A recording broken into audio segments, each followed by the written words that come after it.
लोक कथा के अनुसार जिस स्थान पर त्रेता युग में माता सीता अपने अंतिम क्षणों में भूमि में समाहित हो गई थी, उसी पवित्र स्थान पर माता सीता की खोज भक्त हर साल किया करते हैं। सैकड़ों की तादाद में पहुंचे भक्तों को इंतजार रहता है तो सिर्फ उस क्षण का जब माता सीता धरती से अवतरित होकर उन्हें दर्शन देकर अपना आशीर्वाद देंगी, और ऐसा होता भी है। नमस्कार दोस्तों, मैं आलोक राव स्वागत करता हूं आपका अपने ब्लॉग में, उसी पावन धरती से जहां माता सीता की तलाश हर साल की जाती है। तो चलिए ब्लॉग की शुरुआत करते हैं। जिस पवित्र स्थान पर माता सीता की तलाश होती है वो स्थान देवों की भूमि उत्तराखंड में ही है। यहाँ पौड़ी जिले के कोट ब्लॉक में सुतोंशु में हर साल लगने वाला मनसार मेले में बड़ी संख्या में श्रद्धालु माता सीता की इस पावन धरती पर उमड़कर उनकी एक झलक पाने के लिए आतुर रहते हैं। मनसार मेला दीपावली के 11 दिन बाद मनाई जाने वाली बूढ़ी दिवाली यानी कि इगास के एक दिन बाद सुतोंशु क्षेत्र में लगता है। इसी मेले में माता सीता के भक्त भूमि से निकलने वाली माता सीता के नाम से पुकारे जाने वाली एक छोटी सी शिला के दर्शन कर माता सीता का आशीर्वाद लेते हैं और इस दृश्य को बड़ी भावुकता से देखते हैं।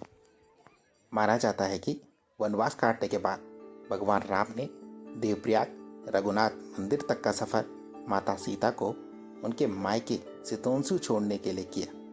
देवप्रयाग से अपने भाई लक्ष्मण को भगवान राम ने आदेश दिया कि वे माता सीता को सुकसल सुतोंशु छोड़े। भगवान लक्ष्मण ने आदेश का पालन भी किया और माता सीता को इसी पावन धरती पर छोड़ा। इसके बाद एक रात्रि के लिए वे देवल नामक स्थान पर भी रुके, जहां पौराणिक लक्ष्मण मंदिर है।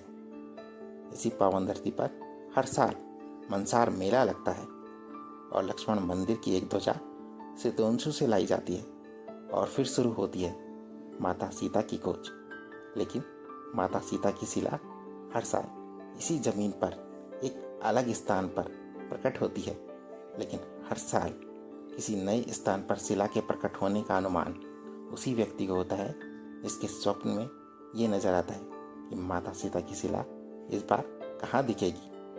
फिर मेले के दिन भूमि को खोदकर माता की चमत्कारी शिला को खोजा जाता है और माता की शिला उसी स्थान पर नजर भी आती है, जो किसी चमत्कार से कम नहीं। सैकड़ों की तादाद में पहुंचे भक्तों को काफी उत्साह रहता है कि माता की शिला कब उन्हें नजर आए।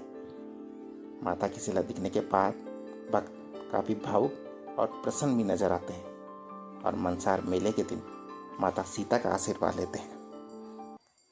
माता सीता की इस पावन धरती पर भव्य सीता माता का मंदिर का निर्माण भी उत्तराखंड सरकार जल्द करेगी और सुतोंशु, जिसे फलसवाड़ी के नाम से पुकारा जाता है, जल्द ही एक धार्मिक पर्यटन सर्किट के तौर पर इस क्षेत्र को विकसित करने की योजना भी उत्तराखंड सरकार कर रही है।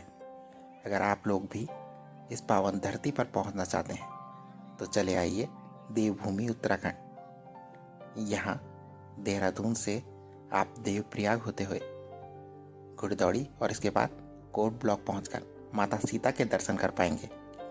जबकि अगर आप लोग दिल्ली एनसीआर या मुजफ्फरनगर से होते हुए कोटद्वार के रास्ते सतपुली, पौड़ी और इसके बाद कोट ब्लॉक पहुंचकर माता सीता के दर्शन कर पाएंगे।